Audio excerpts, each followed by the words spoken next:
E aí? Bom, a história começa com o nosso prota, o Won Bin, que é tão inteligente que está em primeiro lugar e também é bonito, a ponto de ser muito popular entre as mulheres da faculdade, na qual muitas desejam namorar ele. Porém, ele já tem uma namorada, e ela é a mais cobiçada da faculdade entre os homens. Por mais que pareça ser bem sucedido na vida, Won Bin trabalha de tudo para ganhar dinheiro e sustentar sua namorada. Todo seu dinheiro é gasto com ela, na qual o deixa sem nada na carteira. Porém, por ela ser a sua primeira namorada e ele não ter experiência com namoro, o pobre coitado faz de tudo para agradá-la. Ele também é um game, e ao finalizar um jogo no qual demorou um mês, aparece para o nosso protagonista um recado parabenizando por ter passado pelo teste final em tempo recorde, e por coletar muitos itens. Por isso ele obteve a chance de poder viajar para um mundo apocalíptico. Porém, se ele morrer lá, não poderá voltar para o mundo real. O nosso prota ficou bastante confuso com isso tudo, porém ele achou que era uma oferta muito tentadora para recusar. Então ele aceitou a oferta. Contudo, nada aconteceu naquele momento, e o prota pensou que era idiota por ter sido enganado. Contudo, a janela aparece parabenizando por ter feito a escolha certa. O sistema também explica todas as regras, sendo elas: a primeira, se morrer no outro mundo, morrerá na vida real. Segunda, se entrar no outro mundo, precisa passar 7 dias nele para poder voltar. Terceira, um dia na vida real é igual a 7 dias no outro mundo. Quarta, prota pode entrar e sair livremente com qualquer coisa que não seja vivo. Quinta, o outro mundo é perigoso, não tem regras e é cruel. Por último, ele só tem 4 horas para poder se preparar para ir para o outro mundo. Nisso, nosso prota já tem na mente um plano, na qual ele vai tentar trazer tudo o que for valioso do outro mundo para a vida real. Depois disso, o prota começa a pensar as coisas na qual ele vai precisar para poder ir para o outro mundo. Nisso, ele percebe que gastou todo o seu dinheiro com o encontro com a sua namorada, e ele resolve pedir dinheiro emprestado para uns amigos, que pensavam que ele queria dinheiro para sair com a namorada, porém não hesitaram em emprestar. Isso sim que é amigo. E o nosso prota, todo emotivo, diz em seus pensamentos que após voltar do outro mundo, cheio de riqueza, que ele vai os recompensar muito. Passando-se as horas, vemos o prota com todos os seus itens para poder sobreviver por 7 dias. Com isso, nosso prota liga para sua namorada para avisar que vai ficar fora por um dia. E ela o avisa que precisa falar algo muito importante. Porém, o nosso prota queria fazer surpresa e diz para ela contar isso depois. E ela concorda com isso e desliga. O prota fica sem saber o que houve, mas ignora devido ao tempo. Porém, o nosso prota mal sabe o que o espera quando ele voltar. Chegada a hora, o nosso prota é teletransportado para o mundo apocalíptico. Sem acreditar, o prota analisa bem aonde ele está e percebe que o local aparenta não ser habitado faz tempo. Olhando pela janela, ele percebe a presença de muitos zumbis. Porém, ele está tranquilo e começa a explorar o local, com algumas estratégias. Sendo a primeira, andar com a sua pá em mãos. A segunda, escolher um caminho com menos zumbi. A terceira, não mexer com zumbis concentrados em algo.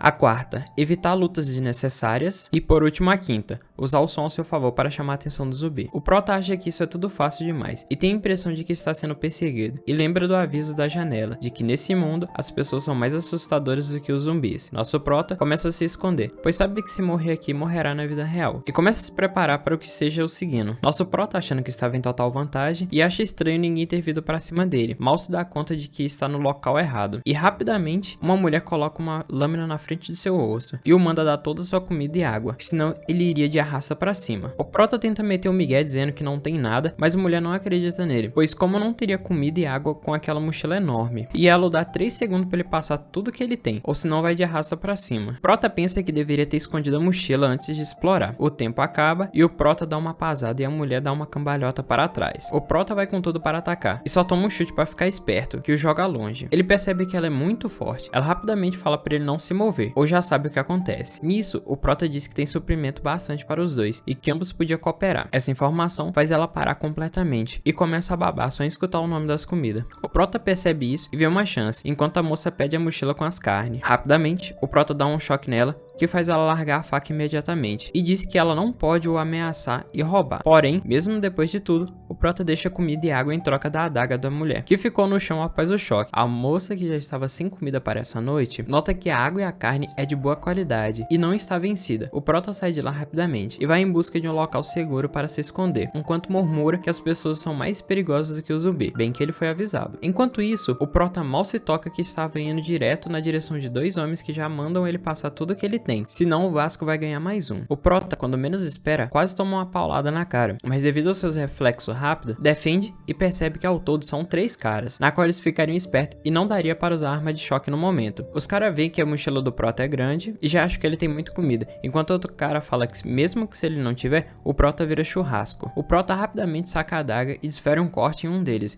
e descobre que o cheiro de sangue atrai zumbi. Rapidamente o prota sai dali e tenta se esconder, enquanto acha isso tudo emocionante. preocupante. Quando menos ele espera, ele nota que está em uma rua sem saída, e os 3 caras já estão o cercando novamente. E nisso, descobrimos que os 3 caras fazem parte da gangue dos Cabeça de Tigre. O prota fica com uma sensação ruim com isso tudo. Enquanto isso, vemos aquela mulher novamente, em cima de um prédio, observando tudo. Rapidamente, ela desce atrás dos caras. A moça pede silêncio ao prota. Quando menos esperam, a moça derrota um dos caras e já pula por cima do outro para dar um chutaço na careca dele. Enquanto a moça pensa que o careca tem um coco muito duro, o prota já se alegra e diz bom trabalho. A mulher rapidamente pede a sua adaga e o prota joga para ela. Rapidamente a mulher pega a sua adaga e já observa bem e já dá um corte no careca, enquanto o prota fica horrorizado com a cena. O cara com tapa-olho já sai correndo e o prota quer ir atrás, mas a mulher o puxa e diz para ele ir embora, já que aquela bagunça toda iria atrair muito zumbi. Ela pede para ele a seguir e o prota vê que a aposta dele deu certo, que ela aparenta ser uma pessoa boa e ele a segue. Em um local seguro, o prota aliviado achando que tudo tinha acabado, a mulher já manda ele ficar paradinho e manda jogar a arma de choque no chão. O prota tenta conversar com ela enquanto coloca a arma de choque no chão. A mulher rapidamente ajuda para longe e o prota percebe que ela ainda tem rancor disso devido ao último acontecimento. O prota fala para eles viverem em paz, que ele dará comidas deliciosas enquanto ele só pede 7 dias naquele local. A mulher já começa a babar com aquele tanto de comida boa, enquanto o prota explica que aquilo é metade das coisas que ele tem e que não vai fazer falta. A moça já o pergunta quem ele é e aonde ele conseguiu tudo aquilo de comida, que eram itens de luxo. O prota fala que não pode dizer, mas pede para confiar nele enquanto pede para ela deixar o ficar lá por 7 dias, e que se havia ela ainda, dará mais comida, que tudo aquilo é coisa pequena para ele. A moça já começa a pensar que ele está sendo muito bom com ela e que ele não parece uma pessoa comum, mas aceita não o questionar e faz as pazes com ele. Porém já diz que o prota não pode entrar no quarto dela sem permissão e diz que ele pode ficar com o quarto ali. O prota já diz que não pode vencê-la, mas ela fica em alerta ainda. Deixando isso de lado, o prota diz para eles se conhecerem e se apresenta para ela. Ela diz que seu nome é Gon Xiaowei e que ele pode a chamar apenas de Xiaowei e recusa o aperto de mão. O prota vai para o seu quarto e finalmente vê que pode descansar, pois o lugar é bem seguro. Enquanto isso, ele analisa o quarto e já começa a procurar por algo valioso, porém só acha roupas velhas e acha que tudo aquilo já pode ter sido pego por outras pessoas, mas acaba achando várias joias preciosas e já pensa que se levar tudo aquilo, ele será muito rico no mundo real